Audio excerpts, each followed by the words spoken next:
परिचय। आप अपने गांव में दादा दादी के साथ जा रहे हैं। हालांकि इस बार यहां सब कुछ पहले जैसा नहीं है। इस बार आपने देखा कि झील, तालाब और कुएं सूखे हुए हैं। भूमि झुलसी हुई है और इसमें दरारें हैं। गांव के लोगों को पीने का पानी लाने के लिए 10 किलोमीटर दूर जाना पड़ता है। चारों ओर हाहाकार मचा हुआ है।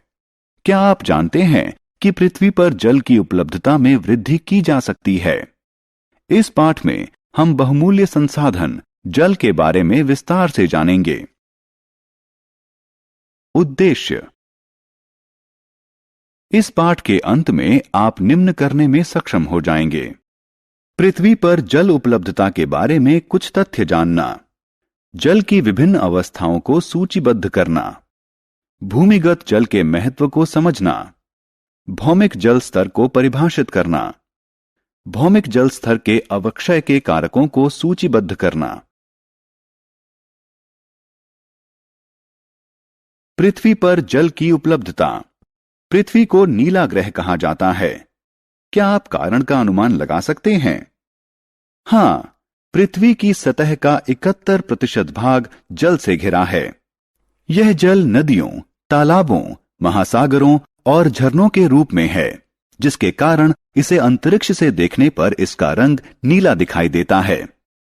हालांकि पृथ्वी पर उपलब्ध जल का 97% जल खारा है, इसलिए यह ना तो घरेलू उपयोग के योग्य है और ना ही कृषि और औद्योगिक इस्तेमाल के लायक है। शेष 3% स्वच्छ जल है, जिसका 2/3 भाग ग्लेशियरों और ध्रुवों पर बर्फ के रूप में जमा है। पृथ्वी पर उपलब्ध कुल जल का केवल 0.006% जल उपयोग के लिए उपलब्ध है। जल की विभिन्न अवस्थाएं। प्रकृति में जल 3 दशाओं ठोस, द्रव और वाष्प में उपलब्ध है। ठोस अवस्था में जल को बर्फ या हिम के रूप में जाना जाता है। यह ध्रुवों पर बर्फ के रूप में और ग्लेशियरों और पर्वतों पर हिम के रूप में पाई जाती है। जल को गैसीय अवस्था में जल वाष्प या भाप के रूप में जाना जाता है, लेकिन जल की सर्वाधिक सामान्य अवस्था द्रव अवस्था है। इस अवस्था में इसे जल के रूप में जाना जाता है। जल के भूमि से आकाश में जाने और वापस भूमि पर आने की प्रक्रिया को जल चक्र कहा जाता है। जल के तीनों अवस्थाओं में निरंतर चक्रण के कारण पृथ्वी पर जल की कुल मात्रा लगभग स्थिर बनी रहती है, जबकि संपूर्ण विश्व इसे इस्तेमाल करता है। भूमिगत जल, जल का महत्वपूर्ण स्रोत।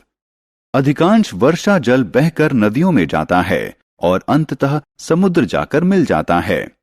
इसमें से कुछ जल मृदा द्वारा अवशोषित कर लिया जाता है। यह जल भूमिगत जल कहलाता है। हालांकि यह दिखता नहीं है, लेकिन यह लगभग सभी स्थानों पर है। भूमि के नीचे, आपके घर, नगरों, खेतों व रेगिस्तानों के नीचे, सभी स्थानों पर। भूमिगत जल पृथ्वी पर स्वच्छ जल का महत्वपूर्ण स्रोत है। यह अनेक झीलों और कुओं के लिए भी महत्वपूर्ण स्रोत है। हम में से अधिकांश लोग भूमिगत जल को प्रतिदिन पीते हैं। ऐसा इसलिए है क्योंकि जो हमारे उपयोग के लिए हैंडपंप और ट्यूबवेल से प्राप्त होता है, वह भूमिगत जल है।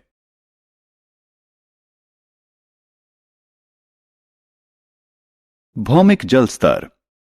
भूमि के भीतर वह सबसे ऊपरी स्तर जो पूर्ण रूप से जल से भरा हुआ होता है, भौमिक जल स्तर कहलाता है। भूमिगत जल इस भौमिक जल स्तर के नीचे पाया जाता है। भौमिक जल स्तर झीलों और नदियों से होने वाले अपवाह, हिम के पिघलने और वर्षा से बनता है। भौमिक जल स्तर में मौसम के अनुसार उतार चढ़ाव लगा रहता है। गर्मियों में भौमिक जल स्तर नीचे चला जाता है, लेकिन मॉनसून के दौरान यह ऊपर आ जाता है।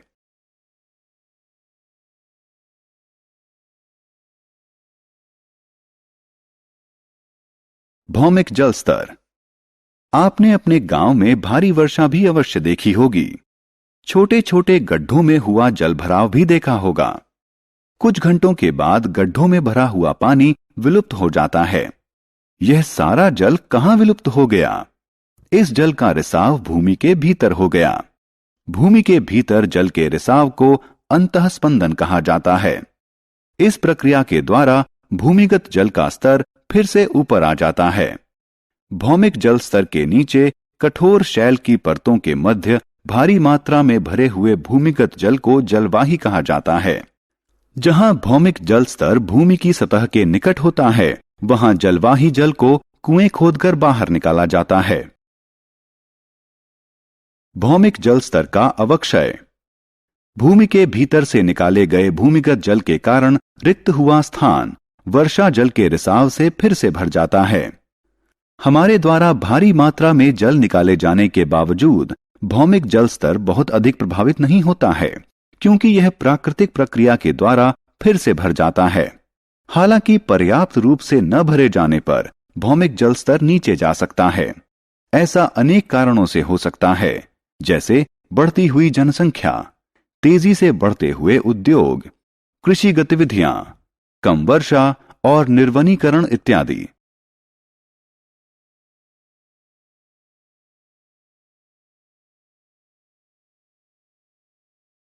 सारांश। आइए हमने जो कुछ सीखा है उसे संक्षेप में दोहराएं। पृथ्वी का 71% भाग जल से घिरा हुआ है। पृथ्वी पर उपलब्ध कुल जल का केवल 0.006% जल ही उपयोग हेतु उपलब्ध है। पृथ्वी पर जल 3 अवस्थाओं ठोस, द्रव और गैस में पाया जाता है। मृदा द्वारा अवशोषित जल भूमिगत जल कहलाता है। पृथ्वी पर भूमिगत जल स्वच्छ जल का महत्वपूर्ण स्रोत है। भूमि के भीतर वह सबसे ऊपरी स्तर जो पूर्ण रूप से जल से भरा हुआ होता है, भौमिक जल स्तर कहलाता है। जल के भूमि के भीतर रिसाव की प्रक्रिया अंतःस्पंदन कहलाती है। भौमिक जल स्तर के नीचे कठोर शैल की परतों के मध्य भारी मात्रा में भरे हुए भूमिगत जल को जलवाही कहा जाता है। जल के अंधाधुंध उपयोग के कारण भौमिक जल स्तर का अवक्षय होता है।